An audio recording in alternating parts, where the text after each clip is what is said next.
you go. In my time with Gardening Australia, I've introduced you to many people living the dream, doing radical homemaking, growing their own food out in the country or in the city. In my last story, I'm going to help a young Hobart couple achieve that dream. This is Zach and Katrina. And this is the house that Zach and Katrina built, a 2-bedroom passive solar house sited on a gently sloping block in South Hobart. It only took them 366 days to complete. When it came to starting the garden, we were completely overwhelmed. It was a blank slate and we just didn't know where to start. The two of us were decision fatigued.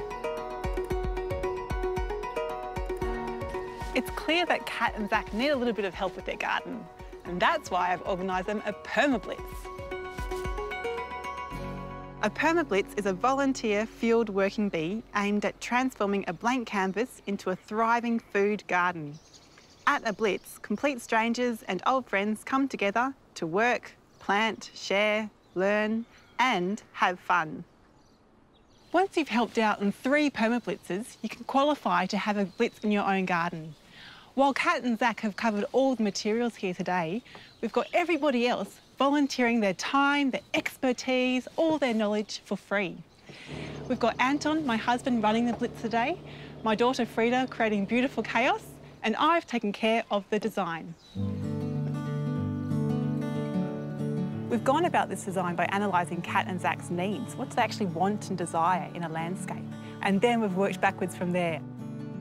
So permaculture gardens are a little bit different to other gardens, and some of the key differences is that they have a very productive element to them. So lots of food in there of all types and sorts. This design is for a small urban backyard. So we've just got around 2 zones in here. Zone 1 is this area directly around the house, and that's where all the herbs and salad greens and annual veggies that you need a lot will go. And Zone 2 is basically the rest of the property, and that's where you'll see bulk annual vegetables, lots of fruit trees, some native trees and chickens, and one day goats. Everything makes sense and everything talks to everything else in that design. Nothing's random, it's all very integrated.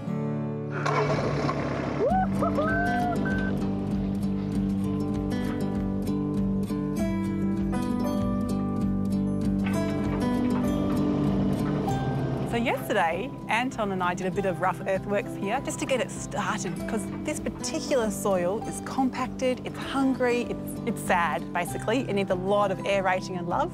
Today, we'll use people power to finesse that. And luckily, here they all come now. It's 10 a.m. on a Saturday morning, and we're ready to get going. Hi, everybody. Hi. So my name's Anton. Welcome to Kat and Zach's Permablitz.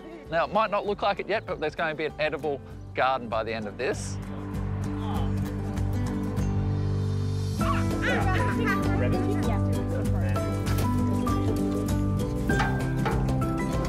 All this beautiful topsoil is coming into these beds right here. This is where we'll plant all our herbs, so rosemary, thyme and oregano, really close to the kitchen. So all you have to do is come out and walk maybe 5 metres to get what you need.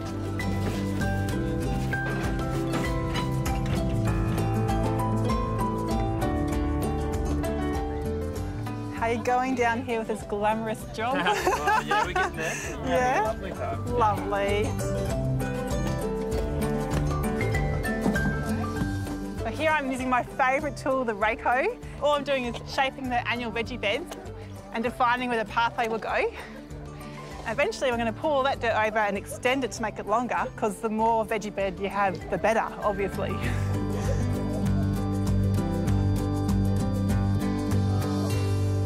It's 11:45 and we are going gangbusters. We've got the kitchen garden beds full and ready for planting. We've got compost being added to the beds down below. All we have to do now is add the wood chip pathways and get the orchard and native garden beds ready for planting. Oh wow, what's that? A range of pumpkin soups. They're both delicious. I've tried them both. The best thing about people chatting at lunch is that you find out weird and wonderful things.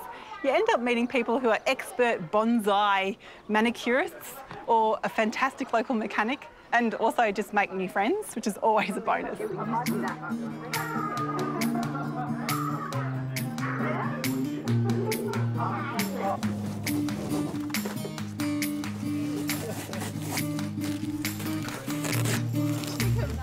might look a bit boring and a bit strange, but it's actually an incredibly important part of the process of building today's garden. What these folks are doing is ripping all the sticky tape off the cardboard so it can be laid onto the ground and have a thick layer of wood chips put on top of that to form the pathways. And all those wood chips and the cardboard attract fungus and soil biology into the system and help build good soil eventually. And it holds on to water. It's amazing. You should all do it.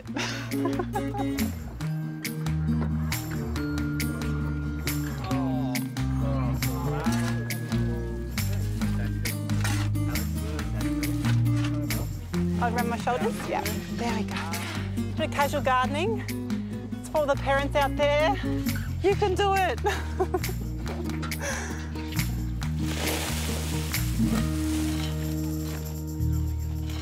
This soil we've been working with comes from mudstone, and it's a real fine, powdery soil that's pretty depleted in nutrients. To take care of that situation, we're planting what we call a green manure crop.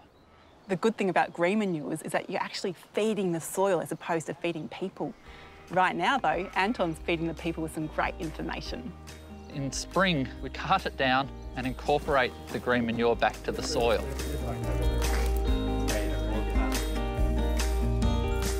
We've come to the end of day one of our Permablitz, and we're really happy with what we've done.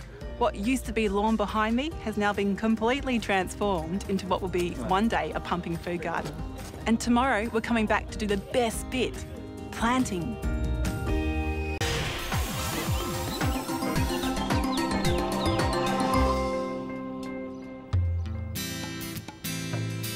Last night when we finished, we just sat on the deck and looked at all the work that was done, and we just couldn't believe it. It's a complete transformation. How long do you think it would take you to do what we did yesterday in one day by yourselves? We were talking about last night. We tried to do some maths around it, and we reckon it would probably be 300 or 400 hours if it was one person doing it. Today we've got a broad selection of plants we're putting into the garden. We've got everything from some natives, we've got some pink woolly tea tree over here, some creeping boobiella, we've got a gorgeous Tasmanian waratah as well, which is special. And then we've got lots and lots of edible herbs like oregano, rosemary, sages, lemon balm, lemon verbena, all the good stuff. It's really important to think about what kind of spot your plants will thrive in. So think about your different microclimates. Find where it's hot, where it's cold, where it's moist and where it's dry, and match the plants accordingly, and then they're going to have a great time. So what we want to work out is where do you want those annual greens that will come and go, and then where do you want all these perennial herbs to be fixed in one place forever. You've got to get it right. What did we talk about, Zach? I kind of wanted not. to have something that was visually green there so it doesn't look too bare.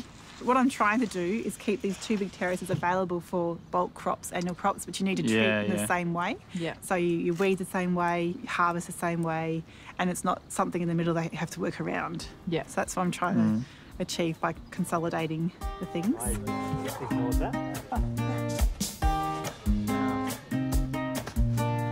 Nice down for you.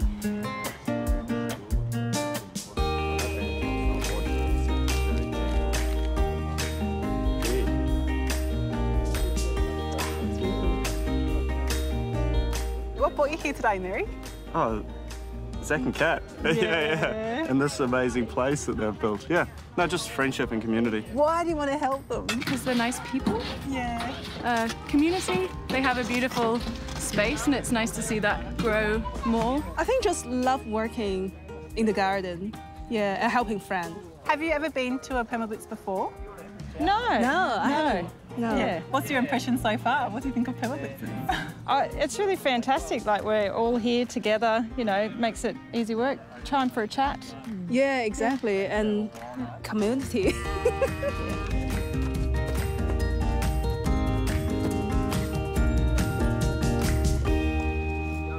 The food forest is a perennial food system with 7 layers. And the layers start with a really tall canopy tree, a small tree, the shrub layer, herbaceous layer, ground cover, root crop and a vine layer. But you only have to have at least 3 to qualify as a food forest. And the idea is that every single layer is productive, and that's what we're going to be doing a mini version of here. Down here at the bottom of the garden, we're going to build a 3-bay composting system. It's a really good point. It's halfway between the garden and the chooks. Chooks and compost go really well together.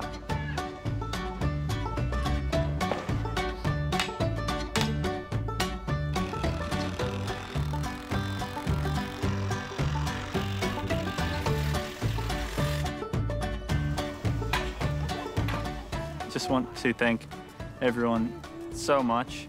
We could not have done this much without everyone here, without Hannah and Anton helping us out, telling us what to do and what makes sense and what not to do. I love doing permablitzes, and sometimes people go, what do you get from doing all this work, Hannah? Because there's a lot of hours that go into the day before the actual day happens. But there's nothing like the joy of people's faces from having new gardens in their homes, and I get huge joy from transforming a pretty unproductive lawnscape into a foodscape. There is nothing better. It is the most satisfying thing in the world.